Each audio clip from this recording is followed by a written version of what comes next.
أهلا بكم من جديد. 7 انفجارات خلال 4 أيام وفي حي واحد، وكلها ناتجة عن أخطاء في توصيل التيار الكهربائي إلى المنازل.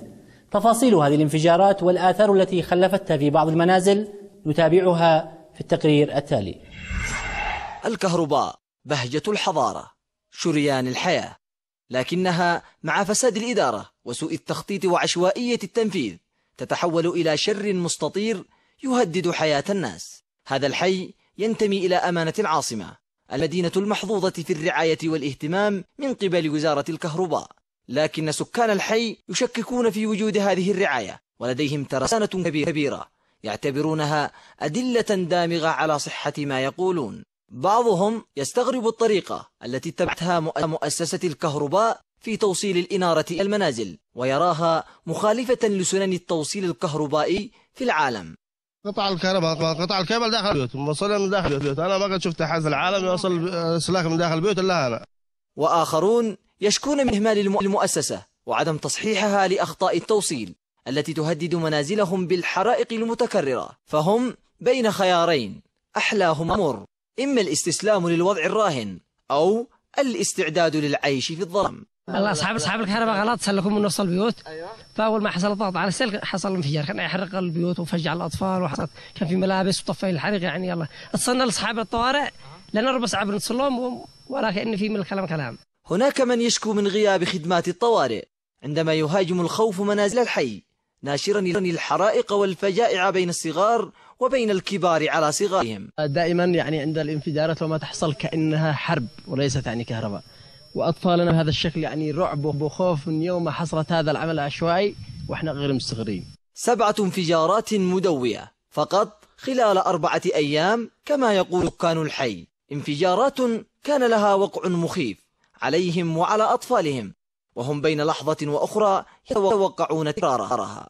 ويحصل حريق وخوف أطفال وخوف، يعني ساكنين في بيوتنا ومحنا ساكنين في خوف، أصبح يعني متخوفين في أي وقت، أي حين بينزل الكيبل، أي حين بيقطع، أي حين بي.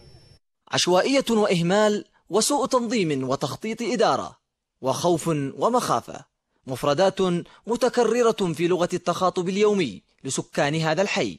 وإلى أن تلتفت الجهات المعنية لمعاناتهم ستظل أسلاك الكهرباء على الأعمدة وجدران المنازل تحاصرهم، وكأنها خيوط عنكبوت أسطوري يختار ضحاياه من بين أوساط البشر.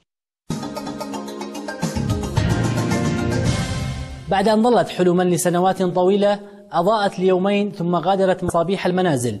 الكهرباء في مذيخرة حكاية أخرى يرويها التقرير التالي. الكهرباء وليس سواها هي ما أجبرت هؤلاء المواطنين لمغادرة منازل ملكائية بمديرية مذيخرة، وهم يحملون لافتات ذكروا فيها ببعض أقوال السلطة، ومنها إن الكهرباء طاقة مركزية من حق الجميع الحصول عليها، متهمين بعض الجهات التي تسعى إلى عرقلة مشروعهم لأسباب وصفوها بتغليب المصلحة الشخصية على العامة. هؤلاء المعتصمون أبدوا احتجاجهم على فصل التيار الكهربائي عن عزلهم الأشعوب حمير المغاربة، بحجة أن هذه الأماكن لا تتبع المحافظة بعد إيصالها لهذه العزل وإنارتها لمدة يومين، بالرغم من حصولهم على توجيهات عليا بربط الشبكة. نطالب بحقنا الشرعي والقانوني، فقد كنا ربطنا كهرباء وقاموا ببصقها مباشرة وقطعوا الكمبات بالعطوف. الربط كان بطريقة شرعية وقانونية بتوجيهات من الوزير والمحافظ ومدير الكهرباء، إنما بقي التفاف عليه من قبل ضعفاء النفوس الذين يحاولوا الهيمنة ونشر الفساد في الأرض وزعزعة الأمن والاستقرار. هذه الصورة محارب من الكهرباء منذ أكثر من 20 سنة، ربطنا بطريقة قانونية وتوجيهات من الوزير، توجيهات من محافظة إب إلى محافظة تعز، ومن مدير مؤسسة إب إلى مدير مؤسسة تعز.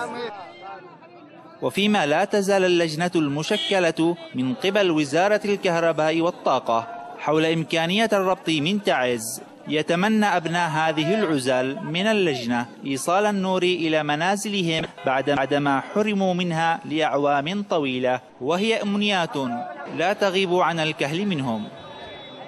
احنا مواطنين غدر مظلمين لهم، احنا ايش إنارة مظالم احنا محرومين جميعا، لنا حقوق عليكم. حقوق، ادوا لنا حقنا مثل ما لكم حق عندنا. لم احنا طفوا علينا كهرباء. تظل الكهرباء هي حلم هؤلاء المواطنين الذين ينتظرون بفارغ الصبر الصباح الذي يستيقظون فيه على نور الشمس ويودعونه بنور الكهرباء التي لطالما انتظروها. رياض الأديب لبرنامج أضواء سهيل تعز.